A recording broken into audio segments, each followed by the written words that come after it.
weet jy nie, jy's 'n tempel. Weet jy nie, jy's 'n tempel. Weet jy nie, jy's 'n tempel. Jy is 'n tempel van die Heilige Gees. Vol van lof, vol van krag, vol van vreugde. Vol van lof, vol van krag, vol van vreugde. Vol van lof, vol van krag, vol van vreugde. Jy is 'n tempel van die Heilige Gees.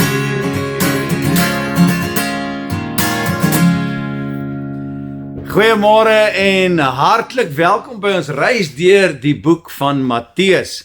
Nou ons is steeds in Matteus in hoofstuk 16 vandag, waar Jesus 'n groot proklamasie maak teenoor Simon Petrus, wat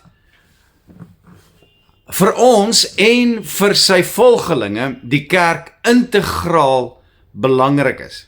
Hierdie uitspraak gebeur nadat Jesus sy disippels vra wie hulle dink hy is.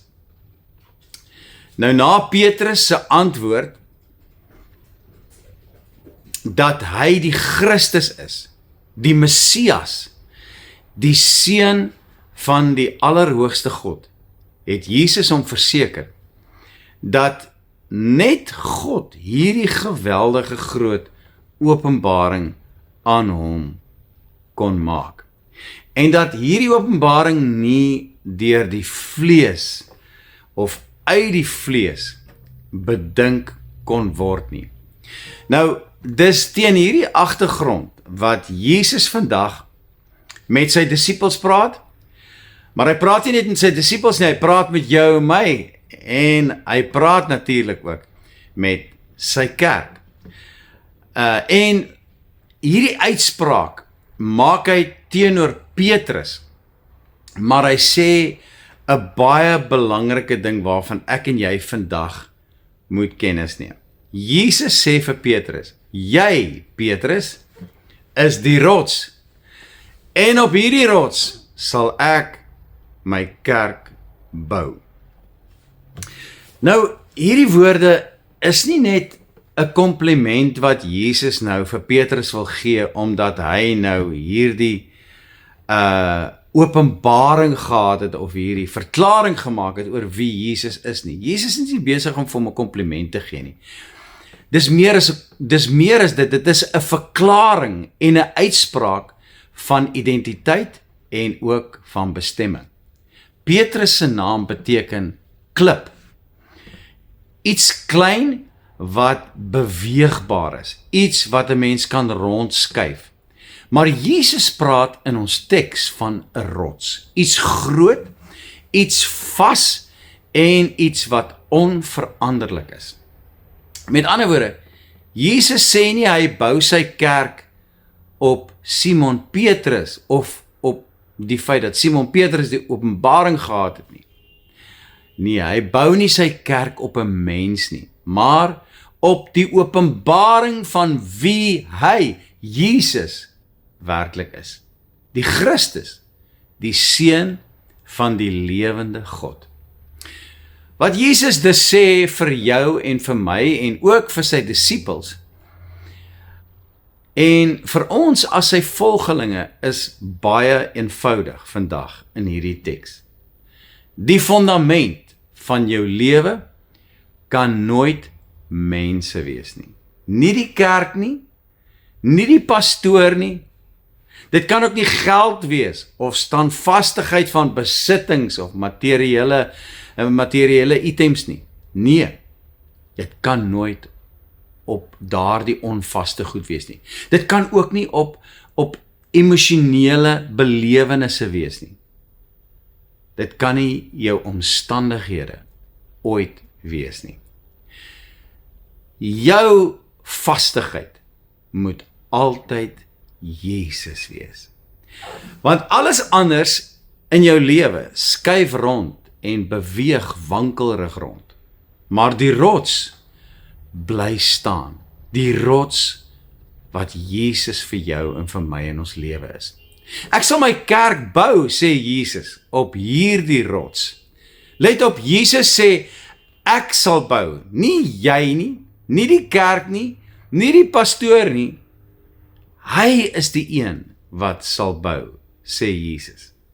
Filippense 1 is 'n kosbare teks waar Paulus sê dat die goeie werk wat God begin het, sal hy getrou wees deur sy gees om in ons te volëindig. Ek en jy raak so maklik moeg. Ons kan so maklik afgemat raak, gefrustreerd en moedeloos. Wanneer dinge nie uitwerk soos ons geantisipeer het nie. Maar hierdie vers herinner ons aan 'n baie belangrike ding. Dat sy gees binne in my bekragtig en binne in my die werk sal doen en dat hy binne in my die werk sal volëindig en tot volëinding sal bring deur sy gees. Jy sien, ons rol is net om gehoorsaam te wees en in sy voetspore te volg. Sy gees binne in ons sal die bouwerk doen deur heiligmaking daagliks in gehoorsaamheid aan Jesus. Nou selfs wanneer dit voel asof niks in jou geestelike lewe gebeur nie. Daar is sulke stil seisoene, wanneer dit vir jou voel asof daar glad nie groei in jou lewe is nie. Juis dan is God se gees in ons besig en werksaam om te bou. En hoor wat sê Jesus van hierdie bouwerk wat hy binne in ons doen. Hy sê, die poorte van die doderyk sal dit nie oorweldig nie. Dit is 'n kragtige belofte vir jou en vir my uit die mond van Jesus. Ek en jy is verseker nie op die agtervoet nie. Ons is nie in verdedigingsmode nie. Ons is nie besig om te verloor nie. Ons is besig om deur te breek en elke dag meer en meer triomfantlik in oorwinning te leef en meer soos Jesus te word en te wees elke dag. Selfs die magte van die dood, die duisternis en die hel kan nie stop wat God begin het nie. Wat God binne in jou en my gedoen het, kan niemand keer nie. Wat beteken dit vir jou en vir my vandag? Bou jou lewe op Jesus. Nie net in woorde nie, maar in waarheid en in 'n intiem verweefde verhouding met hom. Johannes 4:23 sê die tyd het aangebreek en dit is nou wanneer die ware aanbidders die Here in gees en in waarheid sal aanbid. Ek wil vandag jou so bietjie kom bemoedig. Moenie moed verloor nie. Wat God begin het in jou lewe, dit sal hy volëindig en voltooi. Jy is deel van iets wat nie kan misluk nie. Dit kan nie faal nie. Nie as God in beheer is elke dag en sy gees besig is om te bou in jou nie. Die wêreld skud en is wankelrig, maar God se kerk, God se gemeente, God se mense sal bly staan. Ek moet afsluit. Miskien voel jy vandag dalk onseker. Miskien voel jy dit alles rondom jou beweeg en wankel hier in jou eie lewe.